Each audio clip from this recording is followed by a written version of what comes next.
Halo, halo, halo, sahabat Auto Family.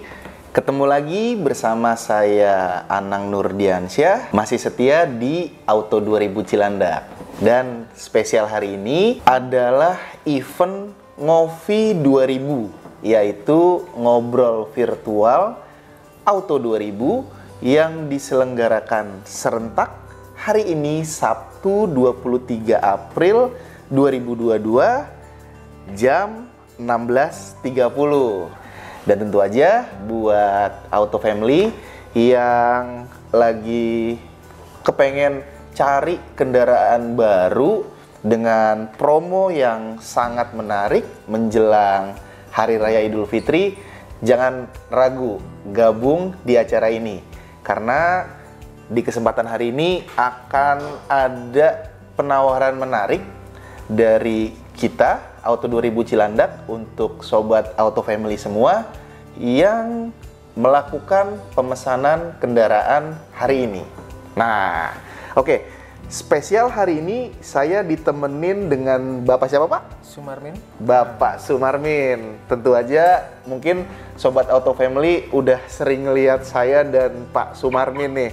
Cuma untuk yang baru pertama kali ngelihat, Pak Sumarmin ini adalah technical leader di Auto 2000 Cilandak. Betul ya, Pak? Iya. Nah, oleh karena itu Pak Sumarmin ini ilmunya sangat-sangat tinggi. Makanya kita hadirkan terus di sini untuk membagikan ilmu yang bermanfaat buat sobat Auto Family semua. Khususnya untuk kendaraan Toyota kalian. Nah, gitu ya, Pak. Siap. Untuk sobat Auto Family semua yang sedang menjalankan ibadah puasa, kita ucapkan selamat menunaikan ibadah puasa ya, gitu. Nah, untuk hari ini Pak, kita tuh karena kan sekarang momennya bulan Ramadan ya Pak, iya, betul. Dan nggak terasa nih sekarang sudah seminggu lagi menjelang Hari Raya Idul Fitri ya Pak. Dan kabar baiknya pemerintah sudah memutuskan bahwasannya tahun ini itu tuh kita udah kangen loh Pak. Pulang kampung. 2 tahun selama masa pandemi kita dilarang buat pulang ke kampung halaman, ketemu handai tolan, saudara-saudara. Dan alhamdulillahnya dengan kondisi pandemi yang berangsur membaik, pemerintah tahun ini membolehkan kita buat mudik ya Pak. Gitu. Dan tentu aja kan sesuai dengan tradisi, kalau mudik ini kan ada yang lewat jalur laut ya Pak, ada yang lewat jalur udara, ada juga yang lewat jalur darat Pak. Nah, kebanyakan buat pemilik kendaraan kan mereka membawa mobil pribadi nih Pak. Iya toh. Nah, hari ini tuh kita mau ngasih tips ke kalian. Jadi tema pembahasan kita hari ini adalah tips dan trik untuk mau mudik, irit, aman, dan nyaman. Ini rahasianya, gitu. Jadi buat sobat Auto Family semua, karena hari ini tuh kita akan memberikan tips ya Pak, bagaimana sih caranya atau tipsnya untuk sobat Auto Family yang pengen mudik ke kampung halaman supaya aman, nyaman, dan irit di dalam menggunakan mobil pribadi ya Pak? Iya betul. Gitu. Toyotanya. Siap. Jadi gini Pak, langsung aja kita masuk ke pembahasannya. Jadi kan gini, kalau selama perjalanan membawa kendaraan pribadi, tentunya kan banyak hal yang harus diperhatikan ya Pak. Betul. Iya. Nah, pada saat di jalannya, pada saat sebelum perjalanannya. Nah, buat yang pertama nih, saya mau bertanya nih sama Pak Sumarmin. Apa sih Pak tips yang pertama buat Sobat Auto Family supaya aman di dalam membawa kendaraannya untuk mudik Lebaran gitu Pak? Baik Mas Anang. Ya, jadi kepada rekan-rekan Toyota untuk kendaraan agar aman yang bisa dilakukan oleh si pengendara sendiri. Memang disarankan sebelum pulang kampung itu servis ke bengkel Mas. Cuman ada Nah, item-item sendiri yang bisa dilakukan oleh pelanggan. Contoh misal periksa oli kan ketahuan, periksa air radiator, pendingin itu cukup atau tidak, periksa lampu-lampu, air wiper, washer, faktor keselamatan, kondisi AC-nya dingin atau tidak, itu bisa dilakukan sendiri Mas di rumah. Oh, oke. Periksa kondisi ban, udah botak atau enggak, kembang bannya habis enggak, gitu. Dia itu bisa dilakukan si pemilik kendaraan. Oh, jadi buat auto family yang sekiranya mau melakukan pengecekan sendiri ya Pak. Ya, nah, nanti nih saya dan Pak Sumarmin akan nunjukin ke sobat auto family semua item-item apa saja sih yang biasanya mesti kita cek ya Pak pada saat ingin melakukan perjalanan jauh. Ya, betul ya Pak. Tentunya kan apalagi kondisi kendaraan mungkin sudah agak lama, mungkin kendaraan yang sudah umurnya kilometer tinggi gitu ya Pak ya. Jadi memang ada beberapa item yang krusial ya Pak. Artinya yang primer yang harus dilakukan pengecekan. Biasanya sih apa aja sih Pak yang dicek? Kalau nggak salah kan ban pasti ya Pak. Ban itu utama. Utama ya Pak. Karena kan perjalanan jauh masuk tol itu ban harus kondisi bagus ya. Jadi ibaratnya ban itu di dalam kendaraan membawa nyawa kita ya Pak? Iya betul. Betul ya Pak? Kondisinya slip nanti tekanan bannya kempes terlalu tinggi juga berbahaya. Betul. Jadi harus sesuai ya Pak ya. Jadi artinya kondisi ban yang botak, kemudian juga kondisi ban yang sudah benjol-benjol gitu ya Pak ya. Itu jangan sampai dipaksakan untuk melakukan perjalanan jauh ya Pak. Karena kan banyak kejadian kecelakaan di jalan tol karena pecah ban gitu ya Pak ya. Kemudian mungkin yang kedua kalau setahu saya kanvas rem Pak. Rem itu juga perlu karena faktor safety. Jadi untuk rem pertama si pelanggan bisa melakukan pemeriksaan visual ya saat diinjak itu kondisinya ambles atau tidak.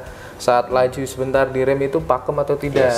Cuman penanganannya memang serahkan ke bengkel ya Pak. Karena itu perlu alat khusus untuk membongkar Pak. Tapi bisa dirasakan untuk ngetes visual. Nah buat faktor safety yang berikutnya biasanya apa Pak? Lampu ya Pak? Lampu itu karena musim saat ini tidak tentu, lampu malam hari, hujan itu kondisi wiper, washer, lampu sen semua harus kondisi aktif ya Pak ya. Nah, jadi selain ban, kanvas rem, salah satu item yang penting juga mendukung keselamatan tentunya lampu.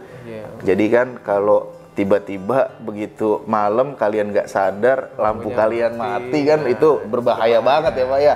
Apalagi yang mungkin melewati jalanan-jalanan yang berkabut ya Pak arah ke kampung halamannya. Penting fog lamp ya Pak ya, lampu kabut ya Pak ya. Semua lampu dan lampu rem belakang pun harus dicek ya Pak ya. Untuk faktor safety ini dari kendaraan di belakang gitu. Jadi jangan lupa juga safety belt Mas Anang harus diperiksa itu kerja atau tidak itu. Bener banget. Karena kebanyakan pengendara termasuk saya sih Pak agak-agak males buat pakai safety belt. Cuma itu penting teman-teman, penting banget karena safety belt itu dibikin untuk menjaga keselamatan ya Pak. Karena ketika amit-amit terjadi kecelakaan ya Pak ya. Dari tabrakan atau ini mengurangi resiko yang betul. Terus apa lagi Pak kira-kira untuk faktor keamanan Pak? Jangan lupa periksa kondisi temperatur. Akan dihidupkan, periksa temperaturnya itu tidak boleh melebihi setengah ke atas. Nah nanti diperiksa, dibuka kap mesinnya, apakah motor pen berputar. Nah itu harus dipastikan juga Mas Anang bisa dilihat kondisi mesin hidup, AC dihidupkan, lihat motor pennya berputar atau tidak. Oh, gitu, Pak. Jadi kalau setahu saya kan di beberapa model kendaraan yang lama ada jarum temperatur ya Pak ya. Betul. Jadi buat mengukur suhu mesin itu beberapa kendaraan kan punya jarum temperatur ya Pak ya. Kalau sekarang tapi kan yang sekarang nih yang baru-baru itu bentuknya kan seperti lampu ya Pak. Logo menyala pada saat dia mendekati overheat baru akan keluar ya Pak ya. Secara visual kita memastikan saat berkendara dihidupkan itu tidak boleh muncul indikator yang bendera itu. Jangan sampai muncul ya. Itu namanya udah mau overheat ya Pak. Cuman kita untuk mencegahnya, kita bisa buka kap mesin, lihat air di reservoirnya ada atau tidak. Tutupnya kenceng atau tidak, kendor. Untuk mencegah nanti saat berkendara di jalan tiba-tiba tutupnya nggak kenceng, airnya keluar jadi panas. Gitu. Jadi faktor pendinginan mesin itu adalah bekerjanya si radiator ya Pak, yang berfungsi untuk mendinginkan mesin. Jadi buat pengecekan sendiri di rumah, kalian tinggal buka kap mesin ya Pak. Nanti lihat tuh kerja radiatornya normal atau enggak ya Pak ya. Tapi balik lagi teman-teman yang nggak yakin buat ngecek sendiri, bawa aja ke bengkel resmi supaya lebih ditanganin oleh yang ahli ya Pak ya. Oke, jadi untuk faktor keamanan sih kira-kira mungkin itu aja Pak, atau ada lagi? Yang terakhir ini, jangan lupa kondisi badan harus fit Mas. Nah, bener. Kendaraannya fit, orangnya enggak fit. Oh iya, bener. Jadi selain daripada kondisi kendaraan, kondisi si pengemudi juga tidak boleh dikesampingkan ya Pak. Jadi artinya pada saat kalian akan melakukan perjalanan, pastikan lagi tuh teman-teman, badan kalian harus fit, dan kalau ngantuk jangan dipaksain ya Pak ya. Bener. Jadi 5 faktor keamanan dari mobilnya plus 1 faktor yang sangat penting, yaitu kondisi pengendaranya ya Pak. Oke, siap. Dan jangan lupa berdoa ya Pak. Jangan lupa berdoa sebelum perjalanan gitu. Oke. Jadi kira-kira untuk tips aman tadi sudah disebutkan sama Pak Sumarmin. Nah, kemudian nih yang berikutnya Pak, sesuai dengan tagline kita hari ini. Selain aman, tentunya kan harus nyaman Pak. Pada saat kita berkendara dengan mobil kita ya Pak. Kira-kira apa aja sih Pak yang mesti dilakukan supaya mobil kita tuh nyaman pada saat dibawa Pak? Jadi setelah kendaraannya tadi kondisi fit ya Mas, kita jangan lupa yang mempengaruhi kita tidak nyaman itu membawa barang bawaan yang berlebih Mas. Itu kalau penuh di ruang penumpang itu kan mengganggu kenyamanan. Kalau barangnya banyak, lebih baik ditaruh di atas biar di ruangnya jadi kayak roof rack ya Pak. Baiknya sih pakai roof rack ya Pak. Betul, kalau barang bawaannya banyak. Tapi yang kedua tidak boleh melebihi kapasitas berat kendaraan, jadi dipaksain banyak gitu kan, bawa barang banyak gitu. Iya, mungkin sobat Auto Family sering lihat pada saat arus mudik banyak banget mobil-mobil yang bawa barang tuh sampai wah udah nggak terkontrol lah. Itu sebenarnya tidak boleh dilakukan ya Pak. Karena di samping faktor kenyamanan, faktor keamanan ini juga dipertaruhkan tuh Pak di situ. Oke. Terus apa lagi Pak kira-kira Pak? Kedua, kondisi yang oli mesin udah fit tadi jangan lupa, kalau salah satu penyebab ketidaknyamanan kan tenaganya nggak ada itu Mas. Nah, itu harus diservis ke Toyota. Karena kalau tenaganya berat, bahan bakarnya di bawah oktan yang 92, memang irit, cuman akhirnya efeknya kan jadi boros. Artinya jadi nggak nyaman bawa kendaraan.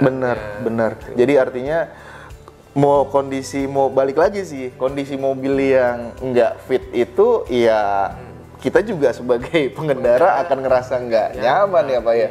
Nah terus kalau buat penumpang di belakang Pak, mungkin AC juga harus dicek ya Pak? Ya, AC itu faktor kenyamanan. Kalau mobil-mobil sekarang itu pasti kebanyakan udah double blower ya. Jadi usahakan AC, contoh kita kecilkan itu malah tidak pas. Jadi memang AC kita kerja normal, cuman kalau sudah suhu kerja dingin itu dikurangin kecepatan blowernya saja. Jadi artinya kalau suhu disesuaikan dengan penggunaan ya Pak. Nah untuk kerja kipasnya ya nanti disesuaikan aja pada saat kondisi sudah berjalan. Seperti itu ya Pak ya. Salah satu untuk kenyamanan berkendara. Oke. Jadi artinya selain kondisi mobil yang fit, untuk kenyamanan si pengemudi ya kayak instrumen tambahan seperti mungkin AC, terus audio mungkin ya Pak ya, atau kalau ada roof monitor itu mesti dicek juga ya Pak ya. Karena kan itu juga menambah kenyamanan pada saat berkendara ya Pak ya. Ada lagi Pak mungkin? Jangan lupa ini, kalau kita pasti pulang kampung itu kan pasti bawa barang banyakan, keluarga penuh, tekanan ban itu yang utama. Iya bener Pak, karena kalau ban kekencengan atau bannya gembos ya Pak, itu kan wah berasanya bantingannya nggak karu-karuan ya Pak. Nah, itu harus disesuaikan itu Pak. Iya. Jadi artinya ban itu selain untuk faktor keamanan juga berpengaruh ke faktor kenyamanan ya Pak ya. Oke. Yang terakhir nih Pak di tagline kita hari ini, selain aman, nyaman, nah pastinya kan konsumen juga pengen tuh Pak. Ada nggak sih Pak tipsnya supaya bikin mobil irit Pak? Karena kan berhubungannya dengan kos ya Pak, biaya dong ya nggak. Seenggaknya kan kalau mobil kita irit ya kan, ya artinya yang harusnya buat beli bensin kan bisa buat beli oleh-oleh Pak, gitu. Ada nggak sih Pak tipsnya?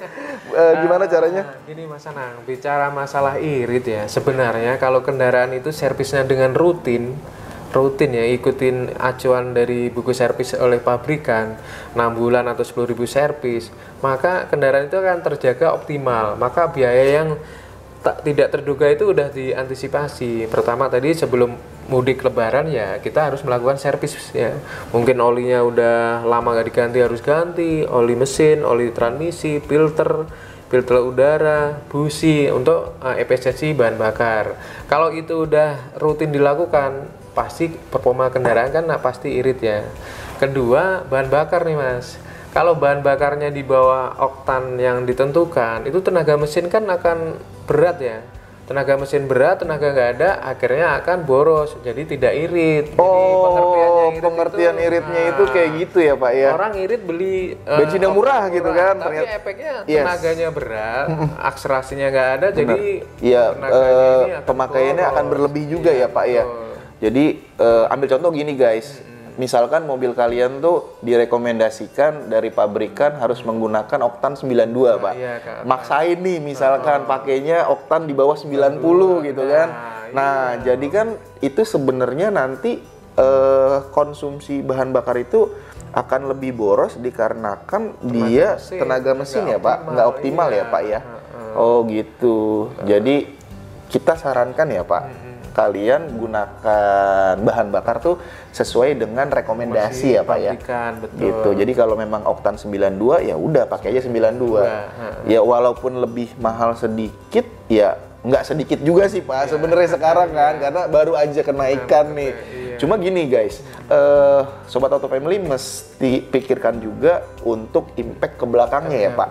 Karena kan begitu kalian pakai bahan bakar yang oktannya lebih rendah, itu kan kerak di ruang bakar kan lebih kotor ya Pak. Itu akan membuat kerja si sensor oksigennya, kataliknya itu berat. Lama-kelamaan akan merusak sensor dan kataliknya Mas.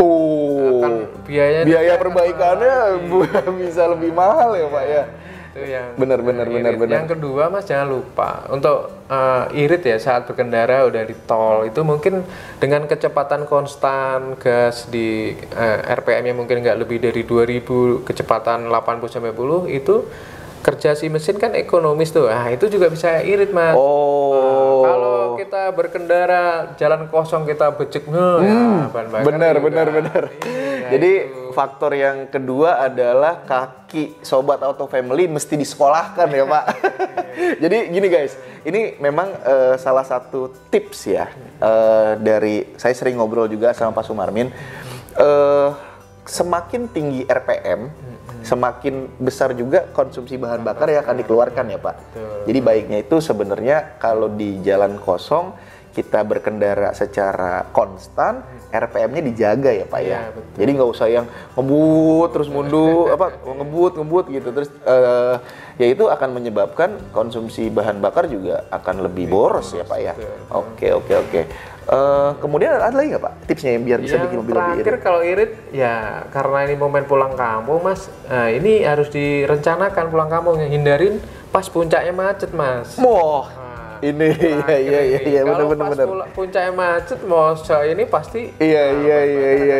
Jadi hindari pas puncaknya macet, mungkin di planning jauh-jauh hari sebelum hari H-nya udah pulang kampung, jadi kita udah bisa memaintain itu. Kalau terjebak macet bahan bakar, waduh tambah boros ya Pak ya. Jadi ya mungkin kalau itu kan faktor X yang terkadang tidak bisa kita hindari ya Pak ya. Tapi kita kalau misalkan memang waktunya ada, kesempatannya ada, ya kalau bisa kita menghindari kemacetan itu juga menjadi salah satu faktor ya Pak. Akan konsumsi bahan bakar ya. Karena kan pada saat kondisi macet ya kerja AC dan kerja mesin kan akan lebih berat ya Pak ya. Sehingga bahan bakar yang dikeluarkan pun akan lebih banyak gitu. Terakhir ya ini satu tadi yang menindaklanjutin kondisi ban ya kan, kebanyakan sekarang itu nitrogen ya Mas. Nah itu sebaiknya kalau sebelum ke kampung itu dikuras dulu anginnya, kita isi yang baru lagi. Itu salah satu untuk pertama aman, nyaman, dan irit. Itu terakhir tadi ya penggunaan iya. Jadi kesimpulannya adalah dari ketiga faktor yang sedang kita bahas ini, ban ya Pak yang utama ya. Oke. Jadi gini guys, kenapa Pak Sumarmin bilang tadi kalau nitrogen itu baiknya dikuras ya Pak. Jadi si nitrogen itu kalau terlalu lama di dalam ban, dia seperti ada masa pakainya ya Pak ya. Jadi nitrogen lama itu sebenarnya kurang baik ya Pak ya. Untuk terlalu lama berada di dalam ban. Jadi rekomendasi dari Pak Sumarmin nih berdasarkan ilmu dan pengalamannya, buat teman-teman kalau mau sebelum perjalanan jauh, baiknya ya Pak ya, dikuras dulu nitrogennya, diganti dengan yang baru. Kemudian disesuaikan tekanannya sesuai dengan rekomendasi dari kendaraannya masing-masing. Pak, ini mungkin dalam benak Sobat Auto Family ini pasti bertanya-tanya nih Pak. Iya sih suruh bawa ke bengkel, betul ditanganinnya oleh yang ahli. Cuman kan saya harus keluar biaya tambahan nih. Nah, yang mesti kita sampaikan di sini, kira-kira berapa sih Pak biayanya untuk dilakukan hanya pengecekan ya Pak ya? Seperti general check up dong jatuhnya. Itu kira-kira cost yang mesti dikeluarkan tuh berapa sih Pak jasanya di bengkel? Ya, kalau general check up itu pemeriksaan secara visual untuk kendaraan itu sih 1 jamnya 235 sampai rank untuk mobil tertentu paling tinggi 5,5 Mas. Oke, itu 550 udah mobil yang high class ya Pak ya, yang artinya banyak item yang harus dilakukan pengecekan ya Pak ya. Cuma mungkin kalau mobil standar aja sih kayak mungkin contoh Avanza, Ras itu 200-an something ya Pak ya. 225 lah kurang lebih. Tuh guys, jadi sebenarnya sih nggak terlalu mahal untuk general check up ini. Cuma kan untuk dilakukan pengecekannya kalian udah bener-bener yakin tuh ya nggak, dilakukan oleh tim ahli dengan peralatan yang mendukung ya Pak ya. Seketika pun memang ada ditemukan misalkan kanvas remnya udah habis gitu kan, itu kan faktor keselamatan juga gitu kan, ketimbang cuman dirasa-rasa aja kayaknya masih cukup nih, kayaknya masih bisa sampai kampung nih. Nah itu jadi jangan dipertaruhkan juga hal-hal seperti itu ya Pak. Jadi baiknya serahkan kepada yang ahli Pak, yaitu adalah bengkel resmi ya Pak ya. Siap. Gitu. Udah lumayan lama nih Pak kita ngobrol-ngobrol. Mudah-mudahan Auto Family nggak bosen ya Pak ya dengerin obrolan kita, dan semoga apa yang kita sampaikan juga bermanfaat bagi pelanggan Toyota. Benar. Mudah-mudahan acara Ngopi 2000 hari ini dengan kita membagikan tips mudik irit, aman dan nyaman bisa bermanfaat buat Sobat Auto Family semua ya Pak ya. Oke, nggak terasa nih kita udah di penghujung acara, di acara Ngopi 2000. Saya Anang Nurdiansyah mengucapkan terima kasih banyak buat Sobat Auto Family semua yang sudah meluangkan waktu di acara ini, dan saya juga mengucapkan terima kasih nih Pak kepada Pak Sumarmin yang nggak bosan-bosan membagikan informasi, ilmu yang bermanfaat buat Sobat Auto Family semua. Gitu ya Pak ya. Siap. Oke, Sobat Auto Family, demikian acara hari ini, acara Ngopi 2000 menjelang Hari Raya Idul Fitri yang dilaksanakan serentak di seluruh dealer Auto 2000. Semoga acara ini bisa bermanfaat untuk Sobat Auto Family semua. Akhir kata, saya Anang Nurdiansyah. Saya Sumarmin. Undur diri, kita ucapkan selamat menunaikan ibadah puasa. Salam Auto Family.